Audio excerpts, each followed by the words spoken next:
Hey Switchheads, how's it going? Kanan here, hope you're all well and welcome to my review of Space Commander War and Trade. But will this space travelling, story driven, trading and battling space game make it onto the Wall of Fame, or maybe the Wall of Shame, or perhaps somewhere in the middle? And don't forget to hit that like and subscribe button if you're enjoying any of my content, and keep yourself up to date on the latest reviews and updates. And if you want to get more involved in the channel, well, why not hit that link down below and it will take you to our Discord, where you can basically come for the chat and stay for the streaming. And now we've got all the self-advertising out of the way, let's hit up on the actual game itself, starting with the gameplay. And so the story of Space Commander is basically one of family, secrets, organizations, balance of power, and something else that was a bit of a surprise to me, and it was a good surprise as well, so I'm going to let you sort of like find out that bit yourself. But in general, I quite enjoyed the actual story, and yeah, I kind of followed it as I went along. In fact, at the beginning, I kind of stuck to that instead of doing everything else, which, you know, to me is definitely a plus. This is one of those games where you spend most of your time in an actual ship. There are space stations dotted on planets and also in space, but they're sort of like driven through a menu system instead of actually landing and walking around, which was completely fine with me, because there are other games that implemented this system and they work well there as well. As for the controls, well, you'll be using the left stick to move your ship around, and the right stick is used to boost your ship by pushing it forward. And then the shoulder buttons and the trigger buttons will all be used to aim, as in zoom in, shoot rockets, lasers, etc., and primary and secondary weapons. With this, you've also got a button so that you can use the actual rear guns, a docking button, whereas you actually aim yourself with these arrows that are pointing towards the actual dock, and then you press this button and it will auto dock you. And then there's the X button that will take you to the map, and this can be used in different ways, and also to set your actual target space station of either on a planet or in space, and basically you click another button and you warp straight there. Now all this does actually need fuel, and if you haven't got enough fuel, basically you either can't go there or you'll be like limping your way there,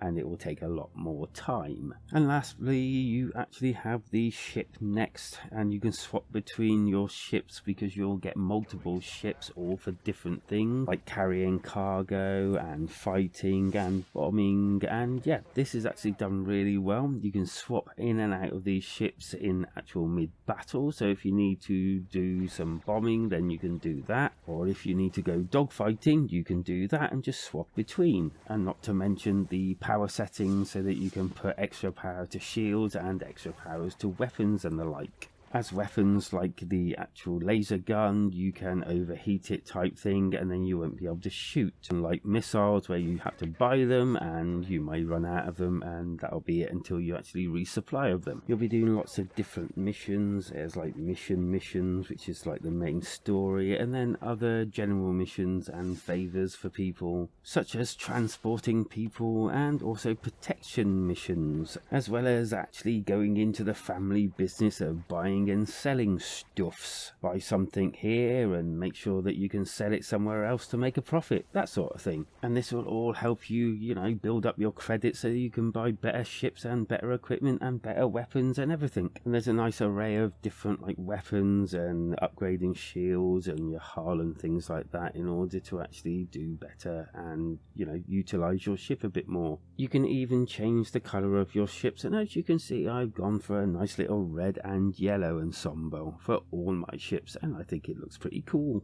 During the game, you'll also gain experience, and you can even level up, and that will all earn you skill points, and you can spend them all on different things like putting up your critical strike, your weapons damage, and then things like so that it brings down the cost of different things like ships and all, your bartering skills and all that lot. And also, like some other games of this ilk, you also have to put up your reputation of different factions, and basically this could lead to having an enemy or a friend. The game will also see you doing a lot of battling, And this can go from your basic dogfight one-on-one to like fighting several different ships, all different types of ships as well, in a mass battle. You against a whole fleet. And then there's the big frigate type ships that you have to destroy bits of it in order to destroy the whole thing, and then it just falls apart and, you know, breaks up in space and all that lot, which isn't the best effect I've ever seen, but at least it does something. Now I will say that this is actually a mobile game, as in a mobile phone game. I've not actually played it myself, but it kind of like looks like a, well, mobile version of this really. Control system was actually okay. It kind of like was a bit fiddly to start with, especially with that zoom to actually fire at the actual ships. The kind of aiming lock-on system, that felt a bit odd to start with, but once I got into it, it was okay.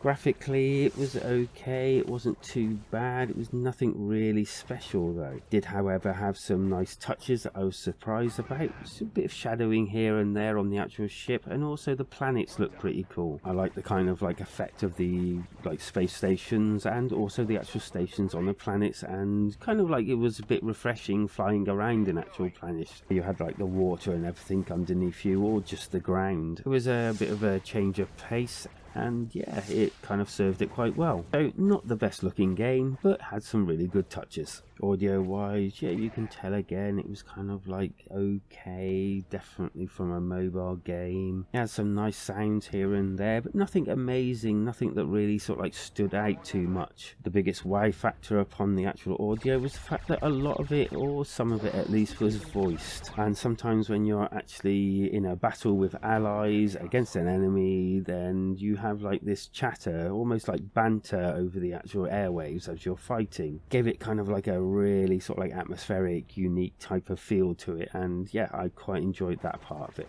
The good. It's not bad price for what you get, and you do actually get quite a bit. The story is pretty good, and the fact that it's voiced in certain parts and that banter chatter also helps it. The bad. There are a lot of missions here, yes, but it kind of had a habit of sort of here and there getting a bit samey because of the battling that you're doing, and it also had kind of an air of actually mobile phone-ness to it as well. The score. Now don't get me wrong, there is a certain amount of repetition between the actual missions, but the actual story itself kind of kept me going, and sort of like the feeling of upgrading, buying better stuff and upgrading your ships for better ships kind of like really sort of like made me want to do that buy and sell trading type lark. And as such, I am going to award Space Commander a 3 out of 5 and a highish 3 out of 5. Not quite a 4, I'm afraid, but I think for the price and the scale of the game, you could do far worse than this. And yet, I would definitely recommend it for anyone that likes this type of genre. As for my alternative, I'm going to suggest Star Horizon, which does seem to be this sort of game, and it's the same price as well. So once you're done with Space Commander, I think this is probably where you want to be looking next. So what are your thoughts of Space Commander? Are you going to be picking it up? Are you going to be donning a spacesuit and heading out onto the great beyond? Or are you just going to leave it to float around in space? Let us know down in the comments, because that's what they're there for. And as usual, hit that like and subscribe button if you want to see more of my content, or if you just enjoyed it in general, or you just want to help out the channel, because that's what you'll be doing and it's much appreciated. And you're also more than welcome to join our community Discord, where you can come and chat with us. We're nice, friendly people. And also you can take part in any of our streams that we do. And we've even got a little quiz going on there as well. Because life is better when we switch together.